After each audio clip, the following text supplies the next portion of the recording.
दलित, पिछड़ों और शोषितों को एकजुट होने का किया आह्वान।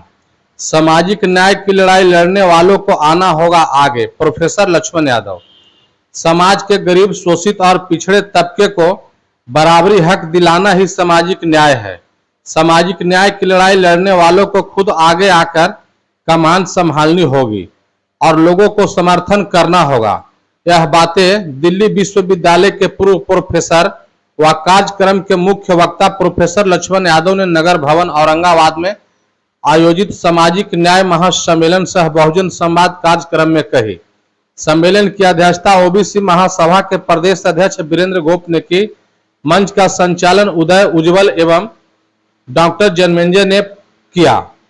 प्रोफेसर लक्ष्मण यादव ने कहा कि वर्तमान सरकार शैक्षणिक व्यवस्था पर कुठाराघात कर एससी, एसटी, ओबीसी के बच्चों को उसे शिक्षा से वंचित करने की साजिश रच रही है।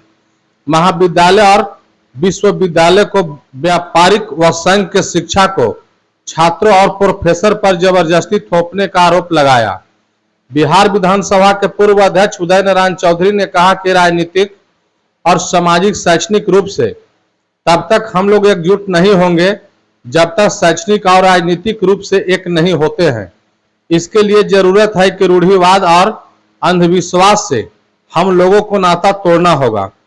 पूर्व सांसद अनवर अली ने कहा कि सदियों से पसमानदा मुसलमानों को अलग कर कर एक बड़े तबकों को हाथ पर रखने की कोशिश जारी है। हम लोगों को यह समझना पड़ेगा कि हमें इससे कैसे निकालना है। तभी एससी, एसटी, ओबीसी और पिछड़ा वर्ग के लोग एक साथ आकर राजनीति भागीदारी सुनिश्चित करें। मखदूमपुर के विधायक सतीश दास ने कहा कि पिछड़ा बिहार के तर्ज पर देश में जातिगत जनगणना होनी चाहिए। बिहार सरकार के पूर्व मंत्री डॉक्टर सुरेश पासवान ने कहा कि देश में कॉलेजियम सिस्टम के द्वारा देश में 200 परिवार के बीच के ही जज बन रहे हैं। हमारी मांग है कि जब तक न्यायिक आयोग का गठन नहीं हो जाता और पूरे भारत में जाति का जनगणना नहीं हो जाता तब तक हम इस लड़ाई को जारी रखेंगे। ओबीसी महासभा के प्रदेश अध्यक्ष वीरेंद्र गोप ने कहा कि बहुजन एकता पर जोर देते हुए कहा कि जब जब पूंजीवाद और मनुवाद हावी हुआ है तब तब बहुजनों का नुकसान हुआ है। चंद्रवंशी क्षत्रिय महासभा अध्यक्ष अशोक आजाद चंद्रवंशी ने कहा कि समाज से ही ऐसे लोगों को सामने आना होगा जो वाकई देश और समाज का भला चाहते हैं। सदियों से शोषित, वंचित और एससी, एसटी, ओबीसी के लोगों के साथ सिर्फ छलावा किया गया है। विश्वकर्मा महासभा अध्यक्ष बिंदेश्वरी शर्मा ने कहा कि संघर्ष जारी रहेगा जब तक कि न्यायिक आयोग का गठन नहीं हो जाता।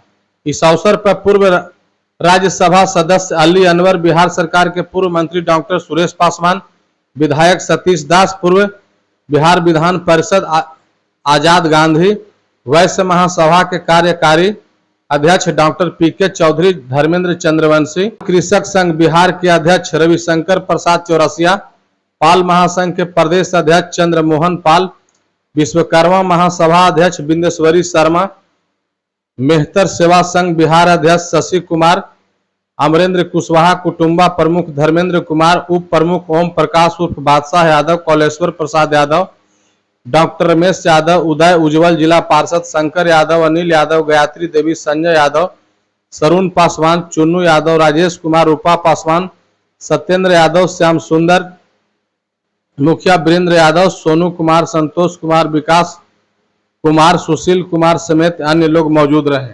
झारखंड में हम लोगों के नेता तेजस्वी जी बहुत ही संकल्पित हैं और उनकी अपनी प्रतिबद्धता है और हमारी पूरी पार्टी की कि भाजपा को हमको सत्ता में आने से रोकना है।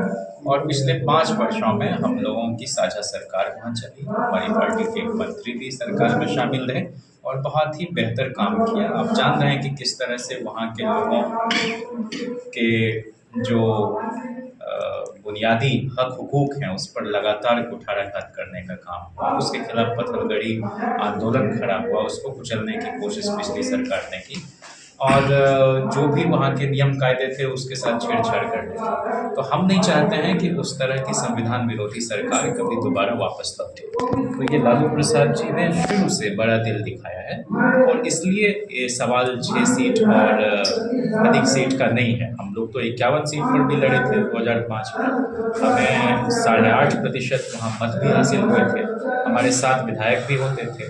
पिछली बार भी 3.25% वोट हम लोग हासिल हुए और हमारे 4 कैंडिडेट कम अंतर से हार गए। लेकिन अभी हमारे सामने सबसे बड़ा सवाल यही है कि हम झारखंड में अपनी सरकार को कैसे रिपीट करें, और झारखंड के जीतने का मतलब है कि हम केंद्र की सरकार भी ये 5 साल की अवधि पूरी नहीं कर पाएगी। तो हम वहाँ भी कोशिश करेंगे कि जो भी घटक दल हैं हमारे वो इंटैक्ट में रहें और उनकी संख्या भी बढ़े, हम सरकार बनाने में सफल।